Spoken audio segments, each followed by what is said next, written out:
Hello everyone, welcome to my channel के आइल्स। आज हम एक बहुत इंपॉर्टेंट चीज़ डिस्कस करेंगे related to the writing module. Writing module में बेसिकली स्टूडेंट्स को प्रॉब्लम आती है सेंटेंस फॉर्मेशन को लेकर, मतलब उनके जो बैंड्स डिडक्ट होते हैं या फिर उनको राइटिंग टास्क लिखने में जो प्रॉब्लम आती है वहाँ पर उनके ग्रामेटिकल इश्यूज बहुत ज़्यादा हो जाते हैं। तो आपकी इसी प्रॉब्लम का आज मेरे पास बहुत इजी सा सल्यूशन है। आज हम कुछ सेंटेंस स्ट्रक्चर्स डिस्कस करेंगे जो आप राइटिंग टास्क 1 में बेसिकली यूज़ कर सकते हैं।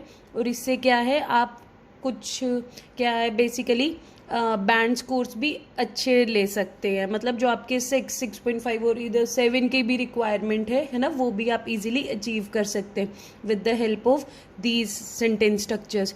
एक्चुअली इंग्लिश इतनी ज़्यादा वास्ट है तो हमारे पास सेंटेंस स्ट्रक्चर्स तो बहुत ज़्यादा होते हैं, लेकिन आज हम बेसिकली 2 सेंटेंस स्ट्रक्चर्स डिस्कस करेंगे विद एग्जाम्पल्स, ठीक है, जिससे कि आपको बहुत ज़्यादा बेनिफिट होगा। So let's start discussing. Okay, so सबसे पहला सेंटेंस स्ट्रक्चर है subject plus verb plus adverb plus time.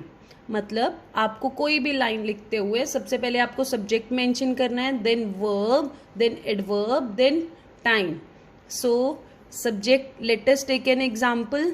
सो एग्जाम्पल है जैसे लेट इट बी, वहाँ पर हमारे पास कोई भी जो भी लाइन ग्राफ है ना, वहाँ पे लैपटॉप की सेल्स की बात हो रही है।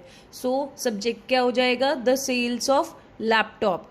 अगर वहाँ पे इंक्रीज हो रहा है तो कुछ भी जो भी इंक्रीज हो रहा है, फ्लक्चुएट हो रहा है, डिक्रीज हो रहा है, तो वो हमारी वर्ब आ जाएगी। कैसे हो रहा है ना, सडनली हो रहा है, स्लाइटली हो रहा है, शार्पली हो रहा है, ग्रेजुअली हो रहा है, तो उसके अकॉर्डिंग हमारा एडवर्ब आ जाएगा। देन टाइम पीरियड हम लोग मेंशन कर देंगे। So basically the sentence structure है, सबसे पहले आपको सब्जेक्ट मेंशन करना है, then verb.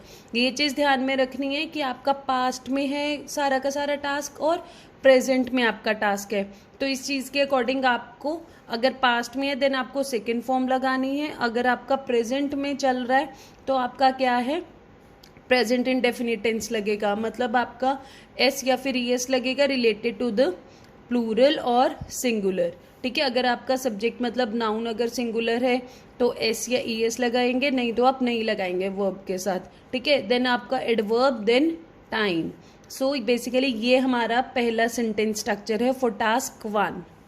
Next is sentence structure 2। जैसे आपने सेंटेंस स्ट्रक्चर 1 किया था उसी को ही वेरी करके आप सेंटेंस दूसरे तरीके से आप अपने जो सेंटेंस को रिप्रेजेंट कर सकते हैं।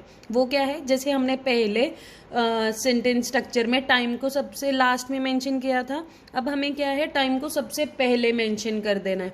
जैसे period of time plus then subject then verb plus adverb, मतलब आपका सारा का सारा सेंटेंस स्ट्रक्चर सेम रहता है, लेकिन क्या है उसमें वेरिएशन आ जाती है, प्लस कॉम्प्लेक्सिटी ऐड ऑन हो जाती है ना। आपके 2 टाइप्स के sentence structure quite simple easily use हो जाते हैं, है ना, और वेरिएशंस आ जाती है आपके ग्रामर के अंदर। एग्जाम्पल, जैसे कोई भी, जैसे हमने पहले ऊपर एग्जाम्पल किया था लैपटॉप की सेल्स को लेके, वही इन द लास्ट, मतलब जो भी आप टाइम पीरियड में आप वेरिएशन मेंशन कर रहे हो सबसे पहले वो आ जाएगा। देन आपका subject the sales of laptop, increase, अगर इंक्रीज कर रहा है तो हम इंक्रीज करेंगे, डिक्रीज कर रहा है तो डिक्रीज अकॉर्डिंग टू द जो भी आपको ग्राफ के अंदर दिया हुआ होगा। देन कैसे कर रहा है, सडनली, रैपिडली, क्विकली, ग्रेजुअली, है ना। सो उसके अकॉर्डिंग आप अपना एडवर्ब मेंशन कर देंगे। So this is the basically 2 sentence structure जो हम लोग टास्क 1 में इजीली यूज कर सकते हैं। दोनों हैं भी एक ही तरह के, लेकिन आप उसको डिफरेंट स्टाइल से यूज कर सकते हैं। लास्ट में मेरे पास एक बहुत ही इंपॉर्टेंट चीज़ है आप लोगों के लिए, जैसे हमने वर्ब को रिप्रेजेंट करना है। अब डिपेंड करता है ग्राफ में हमारे पास किस तरह का वेरिएशन है। अगर वो इंक्रीज कर रहा है तो instead of using increase we can use rose, swelled up, shot up, climbed up, है ना, वेंट अप और जम्प्ड अप। सो डिपेंड करता है। अगर ये पास्ट टेंस में, मैंने आपको सारे पास्ट टेंस में एग्जांपल किए क्योंकि जनरली जो टास्क 1 है वो आपका पास्ट में आता है। सो अगर डिपेंड करता है प्रेजेंट में है या फिर फ्यूचर में, आप उसके अकॉर्डिंग वेरिएशंस कर सकते हैं, है ना। अगर डिक्रीज कर रहा है तो instead of using decrease we can mention dropped, fell down, reduced और वेंट डाउन, है ना। अगर फ्लक्चुएशन हो रही है मतलब अप डाउन चल रहा है तो instead of using fluctuation we can use vary, है ना। एडवर्ब्स हैं जैसे सिग्निफिकेंटली, एक मैंने आपको एग्जाम्पल में बताया था सडनली, है ना, सडनली होता है अचानक से, मतलब पहले राइज कर रहा था तो सडनली डिक्रीज कर गया एकदम से, so in that case we can use suddenly, है ना। रैपिडली होता है कि बहुत शार्पली, फटाफट इंक्रीज कर रहा है या डिक्रीज कर रहा है। अगर फटाफट कोई भी चीज़ ऐसी हो रही है then we can use rapidly, quickly, sharply. Slowly कोई भी चीज़ इंक्रीज कर रही है तो हम ये क्या यूज़ कर सकते हैं, ग्रेजुअली।